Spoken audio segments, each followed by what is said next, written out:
Heather McDonald is the author of The Diversity Delusion, and she joins us tonight. Heather, nice to see you tonight. Are you surprised, having followed this whole line of argument for so many years and so closely, are you surprised that Pelosi and Biden, for that matter, are both being denounced as racist right now? No, it's hilarious, Tucker. I mean, let's take a moment to just savor this moment when the left turns on itself. Yeah, the left turns on itself, wielding the exact weapons that it wields against everybody else, and accuses itself of racism. It's preposterous. But it's also a serious matter. I disagree slightly with you to say that people don't believe this. I think what we're witnessing is the most dangerous import from the academy into the real world.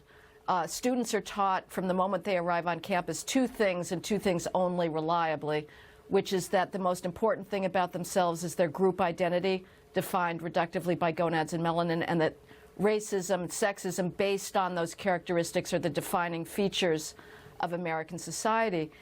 Taught to believe that when they face any kind of disagreement, they reflexively accuse their ideological opponent of bigotry and hate.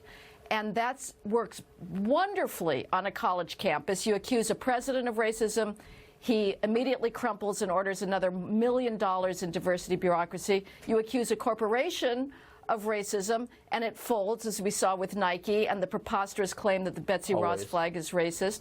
It works with politicians, with Biden repudiating his justified support for the '94 federal crime bill that saved thousands of minority lives. The question is it going to work on the rest of us? And if it does, Tucker, civil society is over, because this is a totalitarian power play. It is an attempt to shut down any kind of dialectical search for truth and to occupy the sole allowable ideological ground. And that's a recipe for a society to halt dead in its tracks and go in reverse. Because it's not really an argument. I mean, no one's making the case. And by the way, this eliminates the need to make the case. You don't actually have to convince anybody of anything.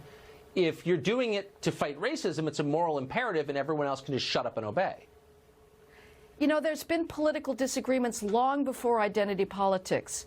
People disagree. That is what America is about, that we have the right, we have the freedom to debate our opinions. The alternative to debate is violence. Yes. It is an act of narcissism to think that everything is about yourself, to immediately say, well, it must be because of my gender and race that I'm being disagreed with, and you must be a bigot to disagree with me.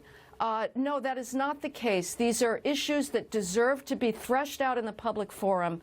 And again, if they are not, we are approaching a totalitarian state very quickly. And so this is a much longer conversation, but in the short time, 30 seconds that we have, would you recommend what course of action for normal people? Ignore these slurs for the kind of cynical politics that they are? Or how should your average person fight back against this totalitarianism?